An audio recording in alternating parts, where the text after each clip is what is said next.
guys are gonna go with 80. Oh, wow. Yeah. It's okay. I've got Kate here prompting me. Anybody wants to make a prompt? Carol, come over here. With the vows. With the vows. We'll get some photos of these guys after. You want to take them back? And in this very lovely and special place, we begin the happy ceremony which celebrates the marriage of Lawrence Werner and Nancy Catriona Ward. And to all of you, dear folks, family members and friends, we say a very special welcome. Today, Lawrence and Nancy proclaim and celebrate their lives. We gather round and in recognition of their union, to offer our friendship and support, and to share in the magic and happiness of this day. Marriage, the union of two persons in heart, body, and mind, is intended for their mutual comfort and health, that they may know each other with love, with respect and tenderness. In existence throughout the ages, it continues today to grace us with the joy and strength which companionship and commitment afford. Marriage is then a promise of hope between two very dear people who love each other sincerely, who honor each other as individuals, and who wish to unite their lives and to share a happy future together. Lawrence and Nancy, we ask now, do you both come today freely and willingly, desiring to enter into marriage?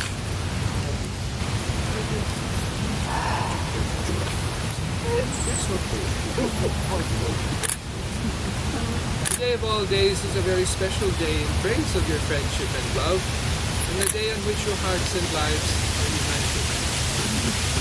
In life, for you as for all of us, it is love which inspires us and brings us our most profound happiness. When we love sincerely, with understanding, patience, gentleness, passion, humor, and forgiveness, life unfolds at its very finest. With enthusiasm and under love's direction, we find the basis of achievement and the source of much strength. As long ago Thomas à Kempis wrote, love knows no limits, but ardently transcends all bounds, takes no account of toil, and attempts things beyond its strength. Love sees nothing as impossible, for it feels able to achieve all things. At this time, I'd like to invite Kunara to join us, right? And share with us a very interesting thought about love.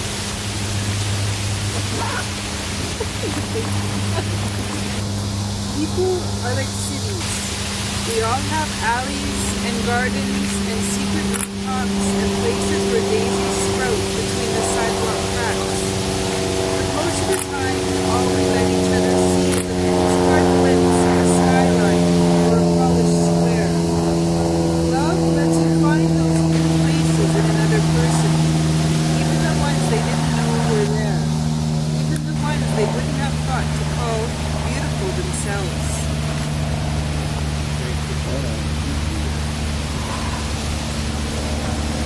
Well, we've heard now of alleys and gardens and secret rooftops, but Lawrence and Nancy's story begins and continues on this very beach. Their first footsteps together are still imprinted nearby. Now they walk hand in hand and stand hand in hand to be joined on the sand. Thoughts, laughter, and ideas shared, past stories overlapping, and a new one beginning. First glances and accidental grazes, all part of the moment which ignited this union. Nancy and Lawrence have created a partnership uniquely their own. Side by side, they continue a journey without a map, but filled with the discovery of the treasure that is each other. Share your vows.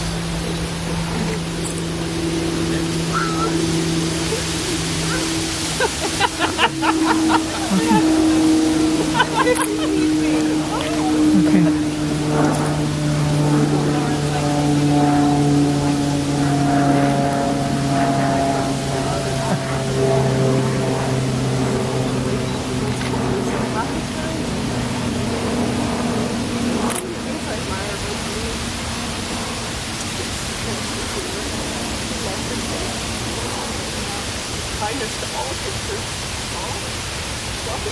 So many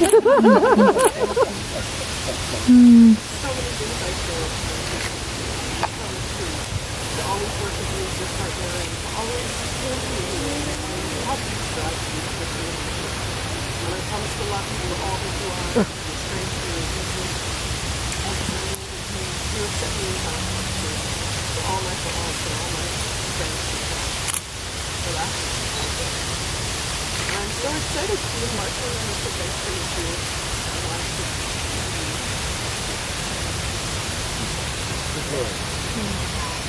I vow the real beauty in our marriage will be opportunity in the faith in each other. The dreams of one supported by the love of the other. Love without negotiation. Oops. Support without negotiation.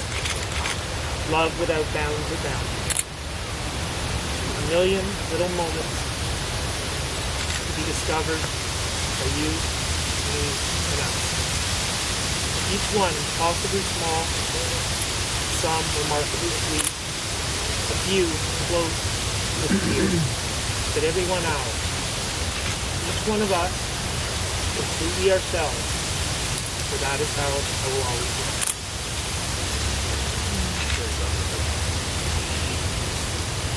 Lawrence, now we ask you to take Nancy as your wife, promising to tenderly care for her, to respect her individuality, to cherish her as she is, and to love her with fidelity. I do. And Nancy, do you take Lawrence as your husband, promising to tenderly care for him, to respect his individuality, to cherish him as he is, to love him with fidelity?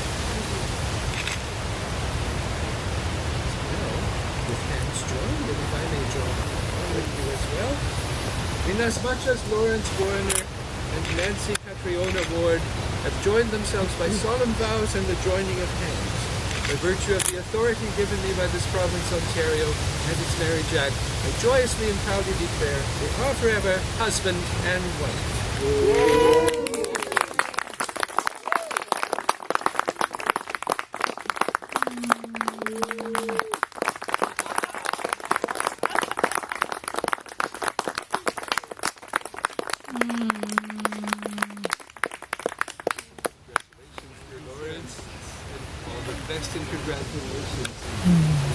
So I believe now the plan is for family photos. So reverse order tables. I'm gonna take this off, and we will actually. You ready? We're gonna do this cutting of the cake. Oh, okay. Which way you doing? Which way you going? Okay. Which way you going? this way. Okay, hold on. Okay. Ready? It's not really great, man. It's awesomely bad. All right. Okay, so you want to do the coconut, and I will do this. Okay. So yeah, so number table to give the speech to, as in his words, explain who he is to most of the crowd. This is going well. I said, give me a little introduction. Face down. I am. He's doing great. You interrupt me far too much. And he's kind of a difficult person, and a person to describe. There were other words. He didn't let me speak. Okay. Because in one moment he's like the guy who loves to travel around the world and is really like go anywhere and adventure anywhere, and then at the next moment he's the guy who hates it when there's too much ice in his Coke, but there still needs to be enough. Kind of curious. Don't get into arguments with him and the waiters in those discussions, but yeah. For me, he's also the most important person in my life, and I've had a lot of stories I could tell tonight, and one actually starts in this room, because as I described to a few people last night, this is where I had my grade 6 graduation dance. Yeah. And I danced with a boy named Garrett Embry, who my dad was always quite a fan of because he went on the ski trips and would befriend him. And he was a short, blonde 11-year-old. And he was a really nice guy, and a couple years later he called me up and he said, do you want to go on a date? And I said, yes, and that was great. And then a few weeks later I was like, no, I can't go on this date, I can't go on this date. And another person might have said that to their friends or to their mother, but I went to my dad. And I said, Dad, and he tried to talk me out of it because he's a normal, sane person who says you can't say that you'll go on a date with someone and then not. But once he believed me that I really, truly couldn't go on this date with this very nice boy, he called up Garrett Embry and very nicely told him that I will not be going to see Ghost Rider with him.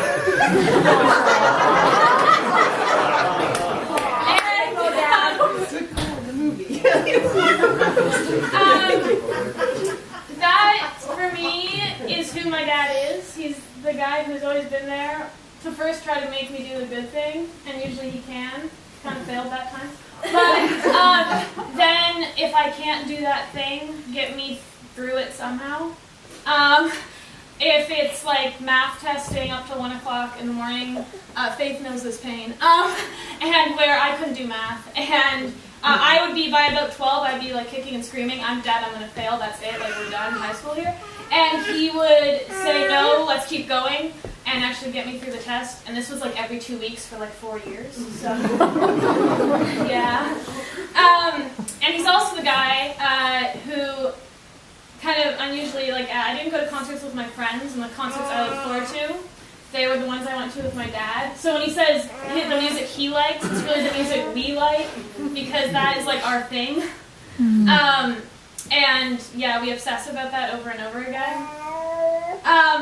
And lastly, he's the guy who, when I was finishing my undergraduate degree and was going, okay, what am I going to do next? And even though I was already going to do a teaching degree, he was like, well, you have to go after the big crazy dream at some point. Like, and I was like, but we don't have the money and it's impractical and this isn't going to work.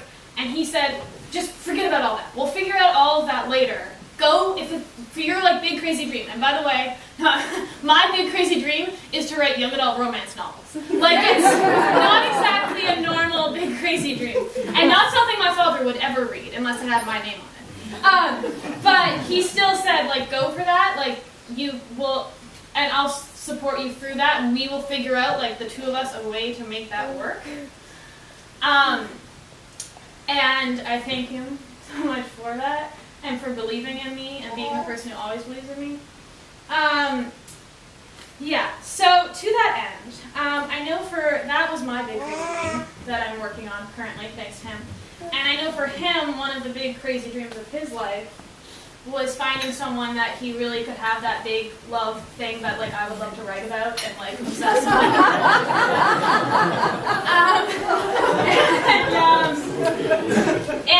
And so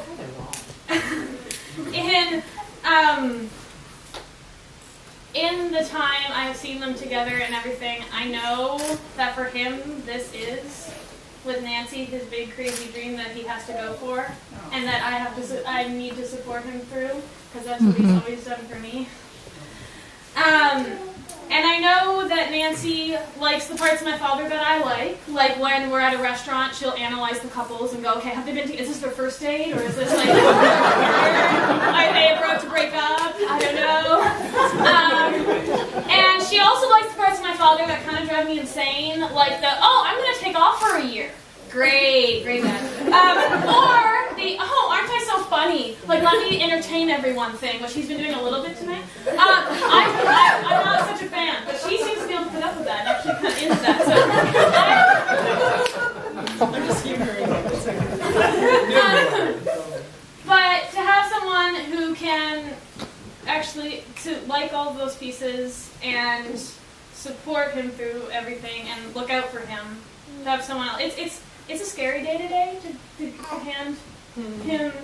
I'm not a parent, but I feel like your parent.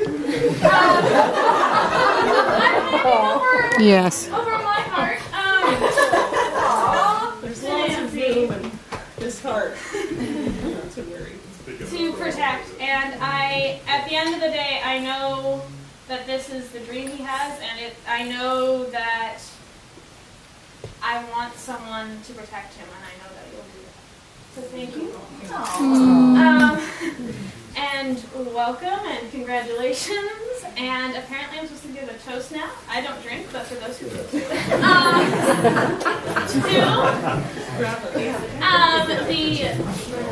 The lovely couple, new newlywed couple.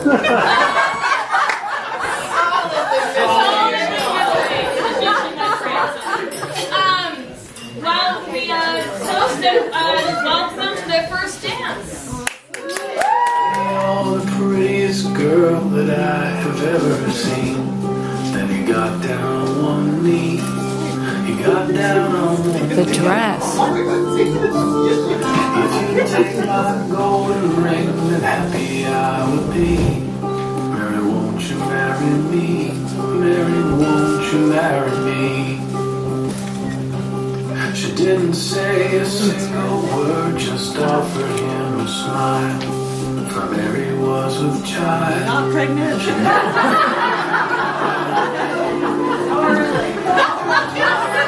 Yes. Smile. Her reply. This was her reply. Son, you are the only man that I could ever love. I swear by the moon and stars, you got up above. That if you are strong enough to take me for your wife, that with you I will stay all my life.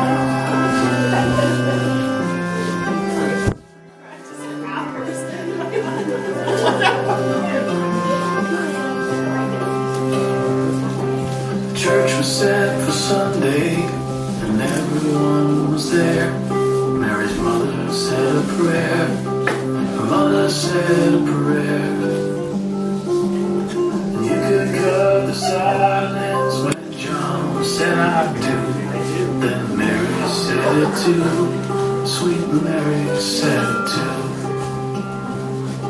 After all together into the setting sun, the new life had begun.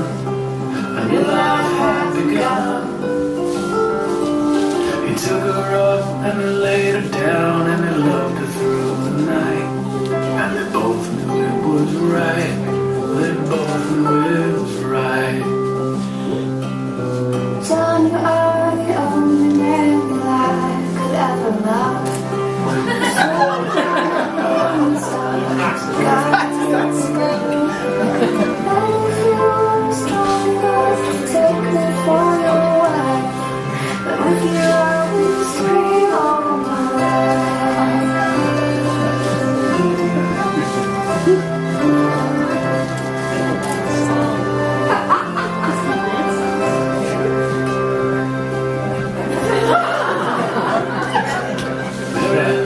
For 88 years and John for 89.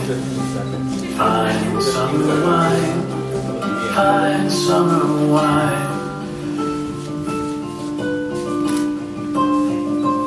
John's last thought as he left this world and finally closed his eyes were the words to her reply, the words to her reply.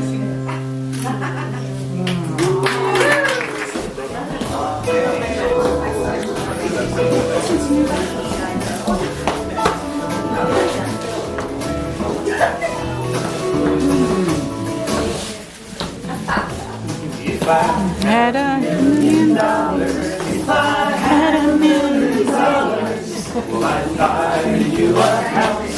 I would buy you a house. If I had $1 million, if I had $1 million, I'd furnish your house, make me a Chesterfield house. If I had $1 million, if I had $1 million, I'd buy you a big car. That's my automobile.